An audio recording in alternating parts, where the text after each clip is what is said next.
আগের মাসে ফেসবুকে পুরানো বইয়ের বিক্রির যে গ্রুপগুলো হয়, সেখান থেকে আমি প্রায় ৩০টার মতো বই সংগ্রহ করেছিলাম। তো ভাবলাম সেই বইগুলো আজকে তোমাদের সাথে শেয়ার করা যাক।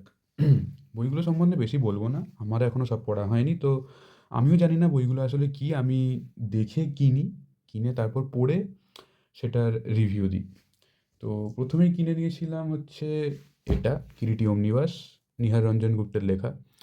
এটা নিয়ে তো কিছু বলার দরকার নেই। গোয়েন্দা হিসাবে আমার কিরিটি কাহিনী ভালোই লাগে, খারাপ লাগে না। এটা ৯ নম্বর খণ্ড।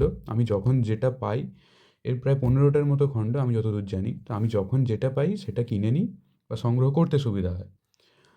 আ এরপরে যেটা নিয়েছিলাম সেটা হচ্ছে 'ভিক্টোরিয়ার বাগান', সমরেশ মজুমদারের লেখা। আ আচ্ছা, প্রাইসগুলো বলে দিই। 'কিরিটি অমনিবাস' আমার পড়েছিল ৳৯৫। 'ভিক্টোরিয়ার বাগান', সমরেশ মজুমদার, এটা আমার পড়েছিল ৳৭০। আচ্ছা, এরপরে আমি নিয়েছিলাম রামতনু লাহিড়ী ও তৎকালীন বঙ্গ সমাজ, শিবনাথ শাস্ত্রীর লেখা। এই বইটার কন্ডিশন মোটামুটি।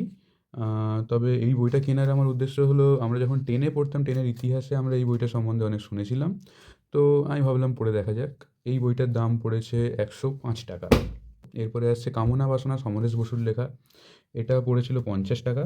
আচ্ছা, প্রকাশনীর নামগুলো বলা হচ্ছে না, এটা দেজ প্রকাশনীর।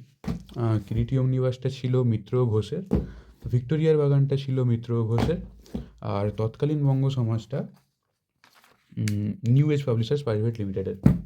এরপরে আসছে 'বুনো হাঁসের পালক', সমরেশ মজুমদারের লেখা। এটাও মিত্র ঘোষের বই। এটার দাম পড়েছিল ৳৮০। বইয়ের কন্ডিশন কিন্তু খুব খারাপ নয়, ভালোই। নারায়ণ সান্যাল আমার খুবই ফেভারিট একজন রাইটার। তার এই 'রাস্কেল, একটি না মানুষের নাম', এই বইটা আমার পড়েছিল ৳৬৫। এটি দেশ পাবলিশিংয়ের। আচ্ছা, এরপরে আছে আবারও সমরেশ মজুমদারের লেখা 'ছায়াশরীর'। সমরেশ মজুমদারের লেখা আমার খুবই ভালো লাগে। এটার দাম পড়েছে ৳৯০। এটা আনন্দ পাবলিশার্সের।